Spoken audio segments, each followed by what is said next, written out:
Good afternoon, folks. Back with another review, and of course the first review of the D-Day special collection from Corgi, which is one of 6 aircraft, and of course this is the lovely Bristol Beaufighter TF10 X2 of number 455, Royal Australian Air Force Squadron, based in RAAF Langham in Norfolk in June 1944.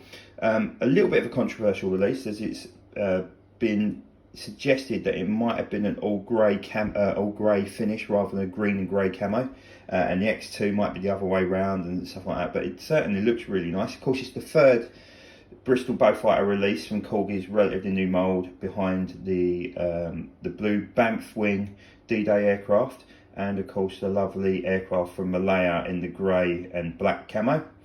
Let's get in there and have a look. So here she is unboxed. Let's talk you through what's in the bag. The bit I will start off with is this tiny little aerial mast there. That is in the bag. Just be really careful because it is so tiny and fragile. I popped it in and it pinged out, and it's just taken me 10 minutes to find it. In terms of other bits inside the bag, of course, you've got your limited edition certificate, the down tail wheel, both sets of down undercarriage and the accompanying doors, and of course a solid stand with no cradle, which is really good. So for those who remember the torpedo version, the first version released, you couldn't actually display it on the stand with the torpedo in situ. So just a bit of a quick overview. We'll talk about the engine nacelles in a minute, but a very fine looking finish. Like I said, in terms of the camo, the green was open to a lot of debate, but apparently it's a very good rendition of the aircraft with a faded green. Whether that was the intention or not, I'll give Corgi credit and say it was, but as you'll notice, it's a very different colour green to the Beaufort release, which I've previously reviewed as well. But overall, first impressions, really good looking aircraft. Let's get on our wheels and we go from there. So here she is outside the box. Let's give you a bit of a walk around. So of course it's a rocket firing D-Day Beaufighter, which is often associated with the Banff wing or something like that. So D-Day stripes applied nicely. Not like the old C-47 where they had the sort of the rugged edges. These are straight lines or clean lines, what you want to say it. You've got the Aussie flag there on the front left of the cockpit as well, including pilot figures in the pilot, and of course in the rear gunner as well.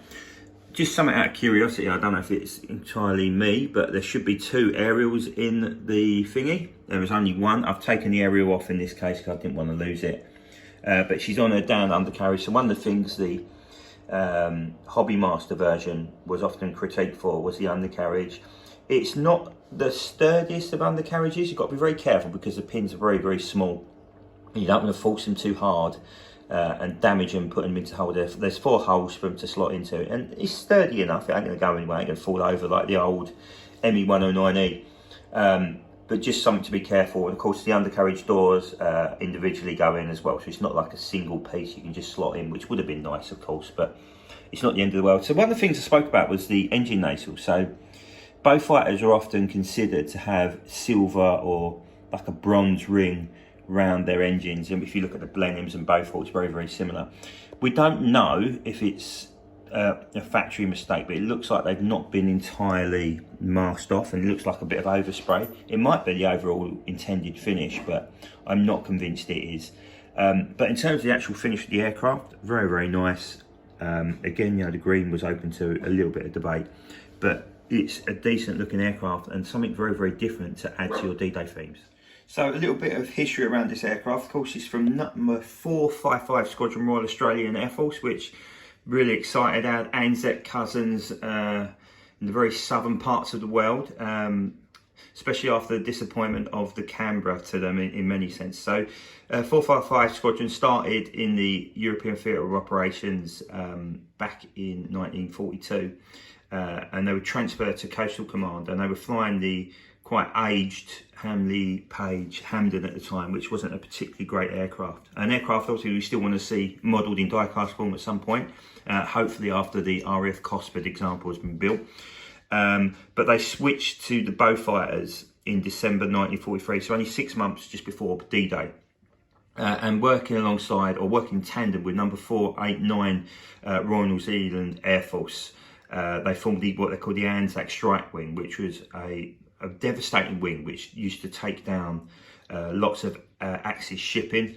The heavy fighters would sort of strafe the aircraft and sort of pave the way for the torpedo and bombers or bomb-laden aircraft to do their thing. And they were called upon in the months leading up to D-Day to just basically clear and sweep the channels of the English Channel, mainly E-boats and stuff like that. So they did move further into Kent, I think probably just slightly post D-Day to be closer to the action, which made complete sense after being based up in RAF Langham in Norfolk. So as I touched upon, the third release in the Beaufighter series from Corgi, a very, very different release to what we've seen. We've not seen a green and grey example even from Hobby Master as well.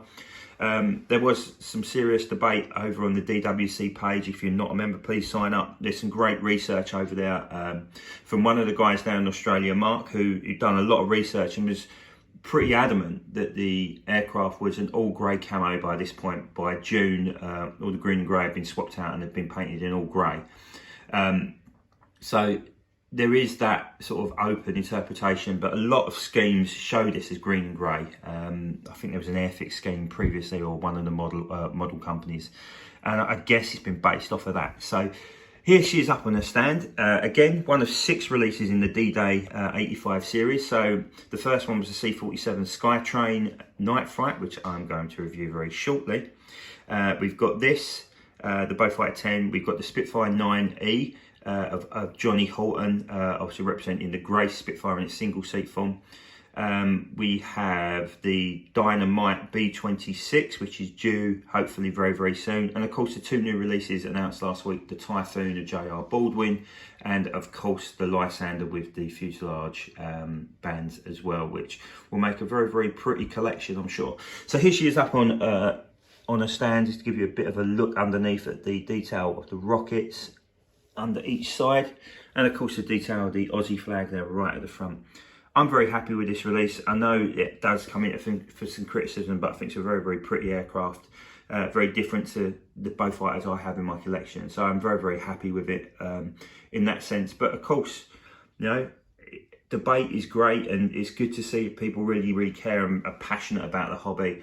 You know, and we want the best releases possible, whether it be from Corgi, Hobby Master, JC Wings. It doesn't really matter. We want to make sure they're as good as they can possibly be. So, you know, it's not it's constructive criticism, let's say, rather than devastating criticism. But it seems to have sold very well. They're not the easiest to get hold of at the moment. I, of course, got this from Mr. Andy Beck at Lofty's Hobbies, who I'll tag in the bottom of this review. So if you do require one, hopefully you'll be able to get you one through his supply chain. If not, it's available on the Corgi website as well. Again, thanks for watching. Hope you enjoyed the video. I'll put up some photos as well to accompany the video. And have a great weekend. Cheers. Bye.